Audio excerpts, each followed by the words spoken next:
Hey, what's up everyone and welcome to Daily Code Buffer.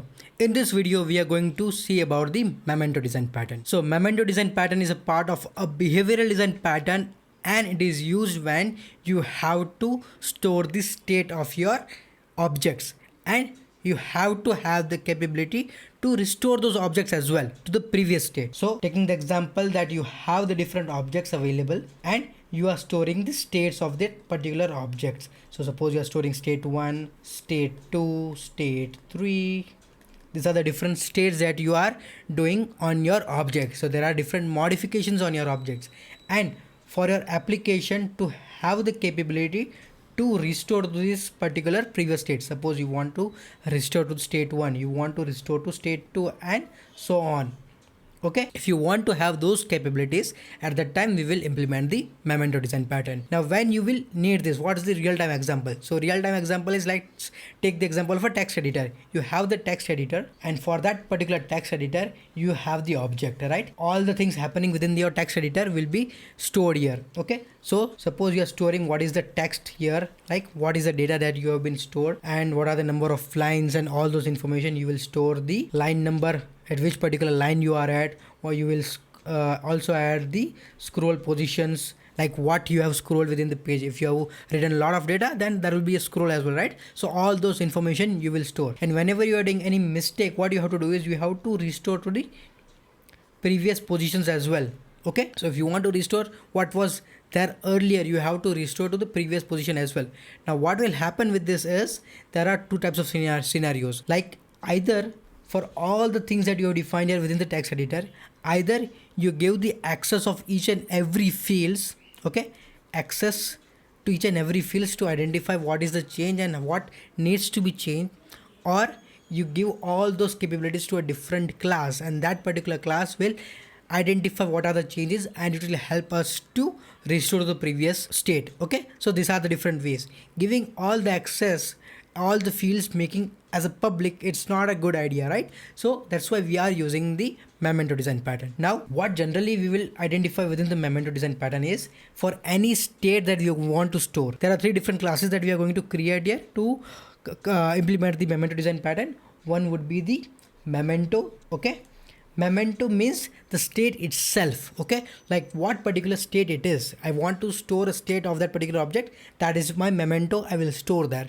Okay, one will be the originator, like who is creating that particular state. Okay, who is creating that particular state, and this particular part will be responsible to store that state in my Memento as well, like what was the state of that particular object. Okay, and one would be the caretaker. This caretaker will be responsible to restore my state. Okay, so whatever the states are there for within the Memento, if anything I want to restore, caretaker will be responsible for me to restore to that particular previous state. Okay, whatever I want to do. So this is what we are going to create, what is Memento, originator and caretaker, and these are the different classes that we are going to create, and there will be a client class which is going to call originator and caretaker.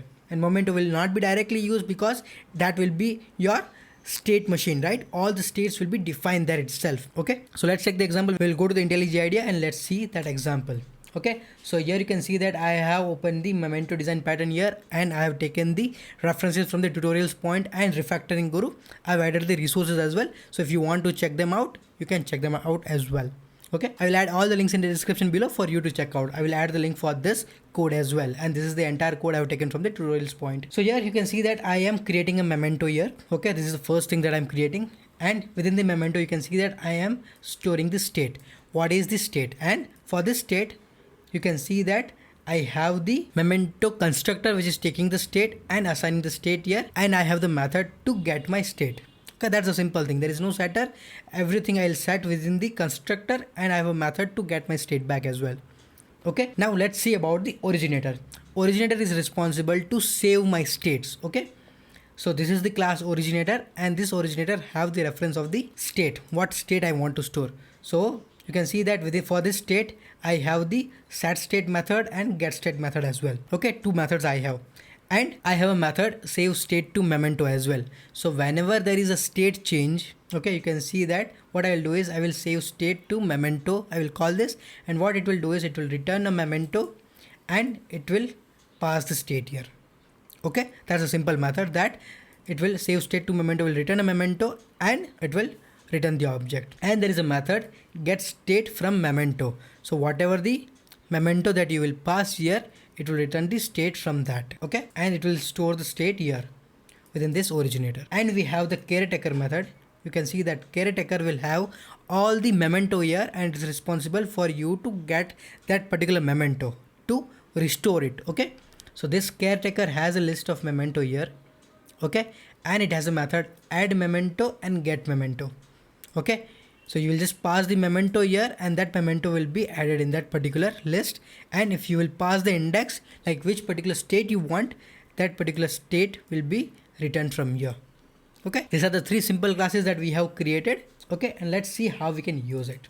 Okay, so this is our client application, how client will be able to call it. Okay, so you can see that we will be just calling originator and caretaker. We won't be directly using memento class. Okay, so we just define originator and caretaker, and with the originator.set state we define one state. Okay, state 1 with originator.set state we define state 2. Okay, and within this state set state, what it is doing is it is setting the state. Okay, and here you can see that with the caretaker I am adding that state to my memento. Okay, originator dot save state to memento, and I'm adding the same thing within the caretaker. Okay, so you can see that originator dot set state, I'm setting state 3 here and state 4 here, and whenever I want to get that state back, what I'm doing is I'm getting caretaker dot get 0, that will return the state, and originator will call that get state from memento and we will get a particular state. So caretaker will just return a memento, and with that memento originator will get a particular state. Okay, so this is how we are going to call it with originator and with caretaker. We won't be directly using memento. So if I run this, you can see that the current state would be state 4, and the if you want to get the first state, that will be state 2, second state would be state 3, because we have not set the first state here. You can see, right, we have just set the second state. Okay, so this was the latest state, and then we saved it, then it was this one state, then it was this one state. Okay, so this is how the memento design pattern will work. That's the three classes that we are going to create. That is the memento, originator, and caretaker. So this was all about the memento design pattern. If you enjoy this video, give us a like and subscribe to my channel. And if you want to join my channel, you can click on the join button below and support as well. If you have any questions or queries regarding any of the things that we have covered, then you can comment down below in the comment section. I will see you in the next video. Till then, happy coding. Bye bye.